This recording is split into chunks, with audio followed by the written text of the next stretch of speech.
ಕರ್ನಾಟಕ ರಾಜ್ಯದ ವಿದ್ಯುತ್ ಗುತ್ತಿಗೆದಾರರು ಹಾಗೂ ವಿದ್ಯುತ್ ಗ್ರಾಹಕರ ಪರವಾಗಿ ಈ ಒಂದು ಶಾಂತಿಯುತ ಪ್ರತಿಭಟನೆಯನ್ನು ಹಮ್ಮಿಕೊಂಡಿದ್ದೀವಿ.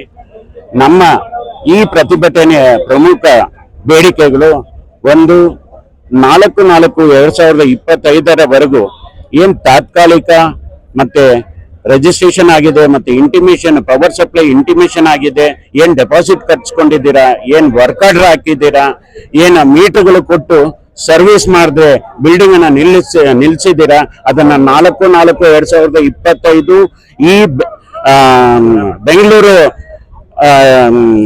ಬೆಂಗಳೂರಲ್ಲಿ ಮತ್ತೆ ಇತರ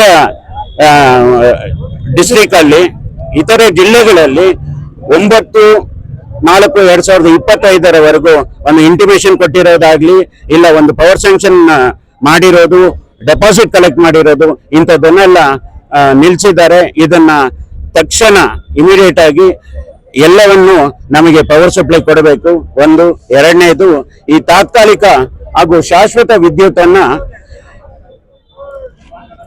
ಇನ್ನು ಮುಂದೆ ತಾತ್ಕಾಲಿಕ ಪವರ್ ಅನ್ನು ನಮಗೆ ಯಾವುದೇ OCCC ಯಾವುದೇ ಒಂದು ಕಡ್ಡಾಯ ಇಲ್ಲದೆ ಅದನ್ನ ತಕ್ಷಣದಿಂದ ನಮಗೆ ಜಾರಿಗೆ ತರಬೇಕು. ಮತ್ತೆ ಸ್ಮಾರ್ಟ್ ಮೀಟರ್ ಏನು ಬೇರೆ ರಾಜ್ಯಗಳಲ್ಲಿ 2,200 ರೂಪಾಯಿ ಇದೆ, 2,500 ರೂಪಾಯಿ ಇದೆ, ಅದನ್ನ ಇಲ್ಲಿ ನಮ್ಮ ಬೆಂಗಳೂರಲ್ಲಿ ಅಂದ್ರೆ ಕರ್ನಾಟಕ ರಾಜ್ಯದಲ್ಲಿ ಮಾತ್ರ ಸಿಂಗಲ್ ಫೇಸು 5,000 ರೂಪಾಯಿ, 3 ಫೇಸು 10,000 ರೂಪಾಯಿ ಮತ್ತೆ ETV ಮೀಟರ್ನ 28,000 ರೂಪಾಯಿ ಮಾಡಿದ್ದಾರೆ.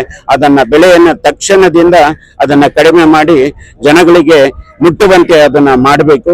ಮತ್ತೆ ಮೂರನೇದು 1 ರಿಂದ 5 ಲಕ್ಷ ಇದು 2022ರಲ್ಲೇ ಕರ್ನಾಟಕ ಸರ್ಕಾರ ಆದೇಶವನ್ನ ಹೊರಟಿ ಇದನ್ನ ಎಲ್ಲರಿಗೂ ಸಣ್ಣ ಗುತ್ತಿಗೆದಾರಗಳಿಗೆ ಕೊಡಬೇಕು ಅಂದ್ಬಿಟ್ಟು ಟೆಂಡರ್ನ ಕ್ಲೋಸ್ ಮಾಡಿ 1 ರಿಂದ 5 ಲಕ್ಷದವರೆಗಿನ ತುಂಡು ಗುತ್ತಿಗೆಯನ್ನು ಕೊಡಬೇಕು ಅಂದ್ಬಿಟ್ಟು ಅದನ್ನ ಇನ್ನೂ ನಮ್ಮ ಎಸ್ಕಾಂ ಅವರು ಜಾರಿಗೆ ತರಲಿಲ್ಲ, ಅದನ್ನು ತಕ್ಷಣ ಜಾರಿಗೆ ತರಬೇಕು. ಮತ್ತೆ ಈ ಕರ್ನಾಟಕ ರಾಜ್ಯದ ರೈತರ ನೀರಾವರಿ ಮತ್ತು ಪಂಪ್ ಸೆಟ್ಗಳಿಗೆ ನಿರಂತರ ವಿದ್ಯುತ್ ಸಿಗುವಂಗೆ ಮಾಡಬೇಕು.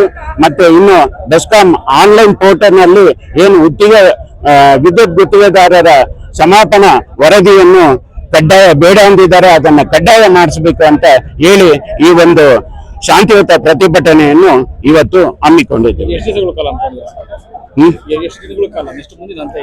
ಇದನ್ನ ಇವತ್ತು ನಾವು ಸರ್ಕಾರಕ್ಕೆ ಮನವಿ ಕೊಡ್ತಾ ಇದ್ದೀವಿ, ಮತ್ತೆ ಏನ್ ಎಸ್ಕಾಂಗಳಿಗೆ ಒಂದು ಮನವಿಯನ್ನು ಕೊಡ್ತಾ ಇದ್ದೀವಿ. ಇದನ್ನು ಶೀಘ್ರದಲ್ಲಿ ಈಡೇರಿಸಲಿಲ್ಲ ಅಂದ್ರೆ ಇದನ್ನ ಮತ್ತೆ ಕಂಟಿನ್ಯೂ ಮಾಡ್ತೀವಿ, ಉಪವಾಸ ಸತ್ಯಾಗ್ರಹವನ್ನ ನಾವು ಪ್ರಾರಂಭ ಮಾಡ್ತೀವಿ ಅಂತ ಹೇಳ್ತಾ ನನ್ನ ಹೆಸರು ಎಸ್ ರಮೇಶ್, ಮಾಜಿ ಉಪಾಧ್ಯಕ್ಷರು, ಕರ್ನಾಟಕ ರಾಜ್ಯ ಅನುಮತಿ ಪಡೆದ ವಿದ್ಯುತ್ ಗುತ್ತಿಗೆದಾರರ ಸಂಘ ರಿಜಿಸ್ಟರ್ಡ್ ಬೆಂಗಳೂರು.